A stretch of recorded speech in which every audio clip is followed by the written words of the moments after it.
तो फ्रेंड्स, जैसा कि आप लोगों की बीएड की काउंसलिंग शुरू हो चुकी है 19 तारीख से। और आप लोगों ने ये देखिए आपका जो शेड्यूल है, ये रजिस्ट्रेशन आपका स्टार्ट हुआ है 19 नवंबर 2020 से रैंक 1 से 50,000 के लिए। और इसके बाद रजिस्ट्रेशन करने के बाद आपका जो कॉलेज चॉइस फिलिंग होगी वो 19 से 23 नवंबर के बीच में भरी जाएगी। आपको 24 तारीख को सीट का अलॉटमेंट कर दिया जाएगा। 25 से 27 नवंबर के बीच में आपका जो सीट वो कंफर्म कर दिया जाएगा और आपकी फ़ीस का पेमेंट हो जाएगा। तो आज मैं आपके लिए लाया हूँ बीएड कॉलेज रिव्यू। जैसा कि अगर आप इस बुंदेलखंड एरिया से हैं तो आपके लिए ये वीडियो बहुत ही महत्वपूर्ण है। इसमें आप ये जो बना हुआ है स्लोगन, इसमें लिखा हुआ है अतर्रा पोस्ट ग्रेजुएट कॉलेज। तो मैं आज अतर्रा पोस्ट ग्रेजुएट कॉलेज के बीएड जो डिपार्टमेंट है उसका रिव्यू करने जा रहा हूँ।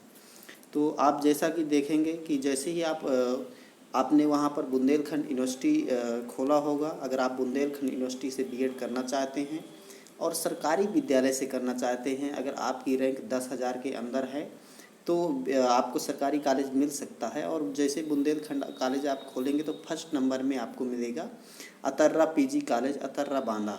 तो लोगों को जैसे अतर्रा पीजी कॉलेज मिल गया।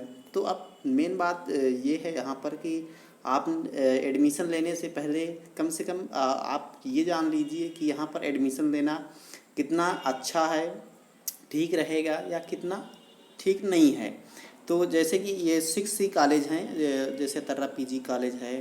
और यहाँ पर फिर इसके बाद अतर्रा पीजी कॉलेज के बाद यहाँ पर देखेंगे बुंदेलखंड कॉलेज है, दयानंद वैदिक कॉलेज है, ब्रह्मानंद कॉलेज है, गांधी महाविद्यालय उरई जालौन और पंडित जवाहरलाल नेहरू। तो ज़्यादातर बच्चे पहले फिल करते हैं पंडित जवाहरलाल नेहरू, लेकिन अच्छी रैंक अगर है भी और नहीं भी तो क्योंकि वहाँ पर भी 50 सीट्स हैं, यहाँ पर भी 50 सीट्स हैं, तो मुश्किल से मिल पाता है पंडित जी एन कॉलेज और फिर अतर्रा कॉलेज या और कॉलेज फिर मिल जाते हैं। तो हम यहाँ पर आज डिस्कस कर रहे हैं कि अतर्रा पीजी कॉलेज के बारे में। तो आप लोग अगर अतर्रा आए होंगे या नहीं भी आए होंगे तो आप लोग देख लीजिए कि अतर्रा पीजी कॉलेज का जो मेन गेट है वो किस प्रकार से दिखता है। ये देखिए यहाँ पर लिखा हुआ है अतर्रा पीजी कॉलेज, यहाँ बड़े में दिख रहा है। यहाँ पर ये जो ब्लैक में लिखा है ये कॉलेज का गेट है। ये पूरा यहाँ से प्रवेश करते हैं, ये एंट्री गेट है कॉलेज का। तो यहाँ पर ये देखिए छोटी मोटी दुकानें हैं आसपास। और ये जैसे ही आप कॉलेज के अंदर प्रवेश करते हैं तो देखिए आपको ये गेट के अंदर फिर एक गेट ये गेट दिखता है। और यहाँ पर ये जो एक डिपार्टमेंट बना हुआ है यही बीएड डिपार्टमेंट है। तो जैसे ही आप इस गेट से जाते हैं फिर आप इधर मुड़ते हैं तो आपको बीएड डिपार्टमेंट मिल जाता है। ठीक है। इसके बाद अब आप समझिए कि आप अतर्रा अगर नहीं आए हैं या आए भी हैं तब यहाँ पर क्या आवागमन की क्या क्या सुविधाएं हैं। तो यहाँ अतर्रा पीजी कॉलेज आने के लिए आप बस के माध्यम से आ सकते हैं। आसानी से बसें आपको हर आधे घंटे में 15 मिनट में मिलती रहती हैं। इधर से बांदा से आना है तब भी और उधर से इलाहाबाद से आना है तब भी दोनों तरफ से बसें मिलती रहती हैं। ट्रेन से भी आ सकते हैं, ट्रेन से नज़दीक ही है कॉलेज। इसके बाद हम डिपार्टमेंट में पानी पीने की व्यवस्था के बारे में बात अगर करें तो पानी पीने की व्यवस्था डिपार्टमेंट में बहुत ही ख़राब है। वहाँ की टंकी साफ़ नहीं होती है और उसके लिए कोशिश भी नहीं की जाती है। और बात करें शौचालय की तो शौचालय के लिए कोई विशेष सुविधा यहाँ पर नहीं है। वही प्राचीन काल जैसे सुविधा है। रहने के लिए आप यहाँ पर अतर्रा में रूम ले सकते हैं या फिर आप यहाँ पर एक छात्रावास भी है, वहाँ पर छात्रावास में रह सकते हैं। लेकिन छात्रावास में भी उतनी अच्छी सुविधाएं नहीं हैं, रूरल टाइप सुविधाएं हैं। इसके बाद बाज़ार की बात करें तो बाज़ार यहाँ पर हर एक चीज़ उपलब्ध है। जो भी आपको सामान खरीदना हो सभी चीज़ें। यहाँ की एक चूड़ी गली है वो बहुत ही मशहूर है। वहाँ पर सारी चीज़ें जो साज श्रृंगार वाली चीज़ें हैं वो सारी मिल जाती हैं। चलिए अब शिक्षा विभाग की बात करें तो शिक्षा विभाग में जैसे आप सबसे पहले जानना चाहते होंगे कि यहाँ पर कौन कौन से शिक्षक हैं। तो मैं आपको बताऊं, शिक्षक जो हैं यहाँ पर जो सरकारी शिक्षक हैं तो वो केवल 2 शिक्षक हैं, डॉक्टर राजीव अग्रवाल और डॉक्टर अनीता शर्मा। तो इस समय डॉक्टर अनीता शर्मा यहाँ की हेड ऑफ डिपार्टमेंट हैं और राजीव अग्रवाल, ये 2 ही टीचर हैं। इसके बाद जो और प्राइवेट टीचर्स हैं, प्राइवेट टीचर्स में देखिए जैसे Virendra Dixit sir, Virendra Dixit sir, Yogendra Dwivedi, Saurabh Gautam sir, Manish Dwivedi sir, Mahendra Singh, Anoop Raj Singh, Manvendra Singh, Kuldeep Singh, ये सारे जो प्राइवेट टीचर्स हैं इनको एडॉप्ट एज ए टीचर रखा जाता है और ये अध्यापन कार्य में सहयोग करते हैं। अब आप ये समझ लीजिए कि बीएससी जब आप बीएड फर्स्ट ईयर में जैसे प्रवेश लेते हैं उसके बाद कौन कौन से सब्जेक्ट आपको पढ़ना पड़ेगा। तो सब्जेक्ट में आपको आपके पास 6 सब्जेक्ट होते हैं। 6 सब्जेक्ट यहाँ पर आपको लेने होते हैं और 6 सब्जेक्ट में जो 3 सब्जेक्ट होते हैं वो 3 सब्जेक्ट आपको कंपलसरी होते हैं। 3 सब्जेक्ट कंपलसरी होते हैं। 3 सब्जेक्ट के बाद एक सब्जेक्ट में चॉइस होता है, आप उसको एज ए चॉइस ले सकते हैं। और जो 2 सब्जेक्ट होते हैं वो पेडागोगी के होते हैं। आपने ग्रेजुएशन में जो भी सब्जेक्ट लिए होंगे उसी आधार पर आपको सब्जेक्ट मिलते हैं। तो यहाँ पर अगर देखें तो देखिए देखते हैं यहाँ पर कि कौन कौन से सब्जेक्ट हैं। तो जो पहला सब्जेक्ट है वो philosophical and sociological perspective in education, ये पहला विषय है। दूसरा है साइकोलॉजिकल पर्सपेक्टिव इन एजुकेशन और तीसरा है हेल्थ एंड योगा। ठीक है, ये और हम शॉर्ट फॉर्म में इसको कह देते हैं सोशियोलॉजी, और जो सेकंड में है इसको फिलॉसफी कहते हैं और इसको योगा। और जो चौथा सब्जेक्ट है वो ऑप्शनल है, उसमें आप इन 3 सब्जेक्ट्स में से यहाँ पर जो जैसे 3 दिए हुए हैं तो इन तीनों में आप कोई भी चुन सकते हैं। जैसे contemporary challenges in education, measurement and evaluation, curriculum development. तो यहाँ पर बीएड जो डिपार्टमेंट जो अतर्रा का है यहाँ पर करिकुलम डेवलपमेंट ये नहीं पढ़ाया जाता। यहाँ पर 2 ही ऑप्शन होते हैं। तो मोस्टली जो स्टूडेंट बीएससी किए रहते हैं वो कंटेम्प्रेरी वो मेजरमेंट और इवैल्यूएशन वाला सब्जेक्ट ले लेते हैं, और जो स्टूडेंट बीएससी करते हैं मेजरमेंट और जो बीए किए रहते हैं वो कंटेम्प्रेरी ले लेते हैं। इसके बाद तो 4 विषय हो गए और 2 विषय में ये देखिए ये 2 विषय पेडागोगी के हैं। तो यहाँ पर आपके जो भी विषय रहे होंगे स्नातक में वो 2 विषय से आप और जो कंटिन्यू करना चाहते हैं वो 2 विषय की आपको पेडागोगी उसको लेना पड़ता है। तो यहाँ पर 6 विषय हो गए और 6 विषय का कुल मिलाकर समझिए तो प्रत्येक विषय से 100 अंक निर्धारित हैं। तो 6 गुणे 100 बराबर 600। तो हर एक विषय में 80 नंबर का जो होता है लिखित पेपर होता है और 20 नंबर का प्रैक्टिकम होता है, जिसमें 4 प्रैक्टिकम करने होते हैं और प्रत्येक प्रैक्टिकम जो है 5 नंबर का होता है। तो हर एक सब्जेक्ट में 4 प्रैक्टिकम होते हैं 5 नंबर के।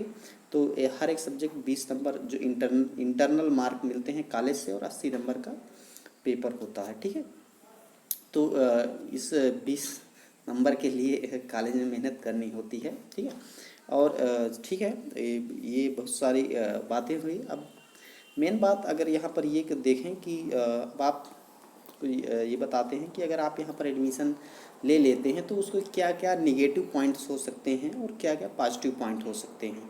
तो पहले हम देखते हैं निगेटिव पॉइंट्स, फिर हम बात करेंगे पॉजिटिव पॉइंट्स में। तो निगेटिव पॉइंट्स की बात करें तो सबसे पहले जो निगेटिव पॉइंट्स है वो है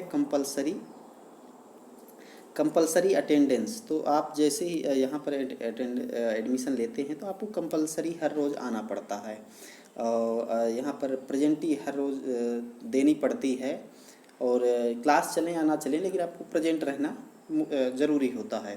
टाइम वेस्ट इन फाइल्स, और आपको फाइल बनानी पड़ती हैं, जैसे प्रैक्टिकम फाइल्स हो गई, इसके बाद एक इंटर्नशिप फाइल बनानी पड़ती है, और एक फाइल बनानी पड़ती है आपको ईपीसी की। ईपीसी वो जो जैसे कॉलेज लेवल में होता है एक्स्ट्रा करिकुलर एक्टिविटीज़, वैसे ही यहाँ पर ईपीसी एक सब्जेक्ट रखा गया है तो उसकी फाइल बनानी पड़ती है। तो आपका ये फाइल बनाने में बहुत सारा टाइम वेस्ट होता है। इसके बाद इरेगुलर क्लासेस की बात करें, जैसे तर्रा पीजी कॉलेज में यहाँ पर क्लासेस उतना रेगुलर नहीं हो पाती हैं। तो जैसे आप आ भी गए, आपको कंपलसरी आना है, लेकिन फिर भी आप मान लीजिए एक क्लास चली और आप दिन भर बैठे हैं केवल प्रेजेंटी के लिए, 2 क्लास चली, ऐसे चलता है। इसके बाद बात करें तो टीचर्स बिहेवियर, तो यहाँ पर टीचर्स बिहेवियर जो है तो ये जो टीचर्स, जैसे मैंने बताया कि टीचर्स की बिहेवियर के बारे में बात करें तो जैसे डॉक्टर राजीव अग्रवाल हैं और ये हैं अनीता शर्मा। तो डॉक्टर अनीता शर्मा ये मैडम बहुत ही हेल्पफुल हैं और बढ़िया इनका स्वभाव है, अच्छा पढ़ाती हैं, गुड नॉलेज है। और डॉक्टर राजीव अग्रवाल इनके भी इनमें बढ़िया नॉलेज है, एक्सपीरियंस है कई वर्षों का पढ़ाने का। लेकिन ये थोड़ा सिद्धांतवादी हैं, ये अपना काम कराते हैं, कोई उसमें छूट नहीं देते हैं बच्चों को, तो इसलिए इनका तो ठीक ही है। लेकिन बात करें इनके इनके बाद, तो ये जो टीचर्स, प्राइवेट टीचर्स हैं, इनका बिहेवियर थोड़ा स्टूडेंट को परेशान करता है। जैसे मान लीजिए यहाँ पर बात करें अगर बीरेंद्र सर की, तो बीरेंद्र सर बहुत अच्छे, बीरेंद्र सर बहुत अच्छे हैं। अगर डिपार्टमेंट में बात करें तो हर एक प्रकार से नॉलेज या बिहेवियर या बहुत सारी चीज़ें को अगर मिला करके देखें तो सबसे अच्छे टीचर्स तो बीरेंद्र सर ही लगेंगे। इसके बाद योगेंद्र द्विवेदी सर, योगेंद्र द्विवेदी सर ठीक है, पढ़ाते हैं, ठीक ठाक पढ़ाते हैं, लेकिन इनका थोड़ा बोलने का तरीका गांव देहाती टाइप है, करे मरे ये सब बोलते रहते हैं और देहाती लैंग्वेज बोलते रहते हैं, जिससे कुछ बच्चों को थोड़ा चिढ़न हो सकती है। पर्सन टू पर्सन डिपेंड करता है। इसके बाद बात करें, देखिए जैसे यहाँ पर सौरभ गौतम सर, अरे सौरभ गौतम सर, इनका तो इनका तो ऐसे के मामला है कि मतलब बॉडी जैसे मतलब पुरुष की है और आत्मा स्त्री की। जब आप यहाँ पर एडमिशन लेंगे तो आपको सारी बातें वैसे ही पता चल ही जाएंगी। ठीक है, तो यहाँ से आगे देखें जैसे मनीष द्विवेदी सर, तो ये टीचर से ज़्यादा क्लर्क ज़्यादा हैं, टीचर कम क्लर्क ज़्यादा हैं, या क्लर्क का काम अच्छे से कर लेते हैं, टीचर उतने अच्छा इफेक्टिव टीचिंग नहीं होती है इनसे। और यहाँ पर बात आगे करें जैसे मानवेंद्र सिंह, तो मानवेंद्र सर, इनको कोई भी सब्जेक्ट दे दो तो ये हर सब्जेक्ट को मोड़ करके, इनका जो प्री सब्जेक्ट है वो लव जिहाद है, तो वहीं पर ला करके घुमा फिरा करके वो टॉपिक को लव जिहाद पर ले आते हैं। तो ये इनका केस है। जैसे आप आगे बात करें तो जैसे अनूपराज सिंह, तो अनुपराज सर, इनके भी नॉलेज है, लेकिन ये थोड़ा सीरियस पढ़ाते हैं। क्लास को थोड़ा इंटरटेन करना चाहिए। अगर क्लास में थोड़ा इंटरटेनमेंट अगर डाला जाए तो क्लास बहुत अच्छे से कंटिन्यू हो सकती है। तो इस थोड़ा पढ़ाते पढ़ाते बच्चों को बोरिंग होने लगती है इनसे। पढ़ाते अच्छा है लेकिन वो थोड़ा सीरियस पढ़ाते हैं। बात कर नो हमने जैसे मानवेंद्र सर के बारे में वो बात की थी कि यही इनका जो प्री टॉपिक था वो वाला। ठीक है, और इसके बाद और टीचर ऐसे ही सबके सब में ऐसे ही कुछ ना कुछ चीज़ें हैं जो ठीक है, देखते हैं उनको, इतना मैटर नहीं तो होता है। ठीक है, ओके। तो यहाँ पर ये बातें हुई और ठीक है। तो अब इसके बाद हमने ये देखा। अब इसके बाद आते हैं पॉजिटिव पॉइंट्स पर कि हाँ, तो टीचर बिहेवियर के बाद हम एक चीज़ और देख लेते हैं। देखिए यहाँ पर जैसे बुंदेलखंड है, पिछला रीजन है, तो यहाँ पर जो डिपार्टमेंट में है कास्ट और रिलीजन बहुत ज़्यादा मैटर करते हैं। कि अगर आप जैसे ब्राह्मण कास्ट से आते हैं तो आपको बहुत ज़्यादा वरीयता दी जाती है कई चीज़ों में, और भी यहाँ पर कई चीज़ें हैं। तो जैसे हर टीचर के आपको टीचर एक तो ये पसंद करता है कि हर एक स्टूडेंट उसके पैर छूने जा कर के, और ये एक संस्कृति बन चली है कि अगर आप पैर नहीं छूते तो आपको कहीं ना कहीं प्रैक्टिकल मार्क्स में वो इफेक्ट दिखता है। और रिलीजन, अगर मान लीजिए कोई दूसरे रिलीजन का है, अगर आप ऐसे पॉइंट्स उठाते हैं या ऐसी बातें करते हैं तो किसी को भी कुछ थोड़ा बहुत परेशानी हो सकती है। तो ये सब चीज़ें हैं जो निगेटिव पॉइंट्स हैं जो पास्ट नॉलेज मिटिगेट्स। तो ये भी एक इम्पॉर्टेंट पॉइंट्स है। जैसे कि आप सोच कर आते हैं कि मैं साथ में बीएड करूंगा और साथ में एग्ज़ाम, अपने जो कम्पिटिटिव एग्ज़ाम है उनकी भी प्रिपरेशन करता रहूँगा, तो लेकिन यहाँ पर वो चीज़ नहीं हो पाता। जैसे भी आप एडमिशन लेते हैं, रोज़ कंटिन्यू जाते हैं, क्लास चले ना चले तब भी आपको जाना पड़ता है, आपका बहुत सारा टाइम बर्बाद होता है और आपको जो पहले से आपने नॉलेज गेन की थी वो भी धीरे धीरे घटने लगती है और आपका कम्पिटिटिव एग्ज़ाम में परफॉर्मेंस भी घटने लगता है, उतना अच्छा मेरे हिसाब से नहीं हो पाता है। ठीक है, ये तो कुछ थे निगेटिव पॉइंट्स। अब आते हैं पॉजिटिव पॉइंट्स पर बात करें तो पॉजिटिव पॉइंट्स जो हैं कि यहाँ पर आपको जैसे 28 दिन की इंटर्नशिप लगाई जाती है। आपको एक कॉलेज दिया जाता है, कोई इंटर कॉलेज या जूनियर हाई स्कूल, वहाँ पर आपको 28 दिन जा कर के पढ़ाना होता है।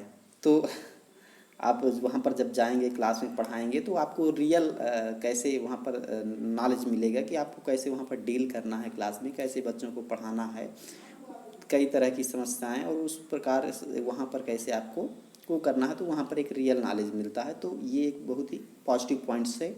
सेकंड बात करें तो यहाँ पर जैसे लेसन प्लान, तो आपको एक लेसन प्लान वहाँ पर सिखा दिया जाता है करने को। लेसन प्लान पहले सिखाया जाता है, फिर आपको उसी लेसन प्लान के आधार पर जाकर के किसी कॉलेज में वो चीज़ें सिखानी पड़ती है वहाँ पर, ठीक है। तो ये भी चीज़ अच्छी है। इसके बाद जो देखिए थर्ड में टीचिंग, आपको 112 दिन की वहाँ पर किसी विद्यालय में जब लास्ट ईयर सेकेंड ईयर में टीचिंग भी 112 दिन की करनी पड़ती है, तो वहाँ पर भी आप जा कर के स्कूल में पढ़ाते हैं, जिससे आपको एक एक्सपीरियंस मिलता है पढ़ाने का, और आप बहुत कुछ वहाँ पर सीखते हैं। इसके बाद चौथे पॉइंट की बात करें तो आप जैसे कहीं किसी शहर में जाएंगे पढ़ने कहीं पर, तो अब ज़्यादातर जो सिटीज़ हैं उनमें पॉल्यूशन बढ़ रहा है, बहुत ज़्यादा प्रदूषित हो रही हैं। तो यहाँ पर आप रह करके ग्रामीण क्षेत्र जैसे है, तो यहाँ पर आपको अच्छा पानी और अच्छी हवा मिलेगी, जिससे आपका स्वास्थ्य बढ़िया रहेगा। और इसके बाद जो लास्ट पॉइंट है कि आप यहाँ से नियर टू हाउस मीन्स आप घर से पास रह रहे हैं, तो घर में कभी भी आपको ज़रूरत है कि कुछ भी काम पड़ गया तो आप घर जा सकते हैं। ये कुछ पॉजिटिव पॉइंट थे जो मैंने बताए। और इसी के साथ अगर आपको और कुछ पूछना हो तो आप कमेंट करके पूछ सकते हैं। और बस इतना ही, अगर बहुत ज़्यादा बात करेंगे तो वीडियो लंबा हो जाएगा और वो हम करना नहीं चाहते हैं, ठीक है। Okay, bye.